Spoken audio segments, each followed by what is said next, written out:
పటేలు ఎవరికైనా నీళ్ళు ఇస్తాడు. ఇంటికైతే పోయితే ఇయ్యడు కదా. మనకి ఏదైనా పని పడితే పటేల మాకు పని పడ్డది, మాకు నీళ్ళ ట్యాంకర్ పంపించమంటే పంపిస్తాడు. అమ్మ నాయన అన్నం పెట్టమంటేనే పెడుతుంది, అడగంది అయితే పెట్టదు కదా. ఇంటికి పోయి ఇవ్వమంటే అయితే ఎవరు ఇయ్యరు కదా. పోయి పటేలకి పని పడ్డది, మాకు పెళ్లి పడ్డది, మాకు ఇంటికాడ మాకు సాగు అయింది, మాకు తినాలి అయింది, మాకు ట్యాంకర్ పంపించమంటే పంపిస్తాడు. అనవసరంగా పటేల్ మీద కుళ్ళు ఉండి ఇవన్నీ ఇట్లా చేస్తారు. మాకైతే శిలసారం గ్రామంలో మాకు కొన్నాళ్ళ బాలరెడ్డి మాకు ఒక దేవుడు. ఆ దేవుడిని వీళ్ళు దయ్యాన్ని చేస్తారు. మాకైతే కొన్నాళ్ళ బాలరెడ్డి ఒక దేవుడు.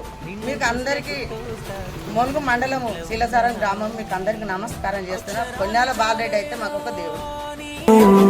అన్ని మాయమవుతాయి నిన్ను చూడగాని, తీర్చినావు మా కలలు, తుడిచినావు కన్నీళ్ళు నిన్ను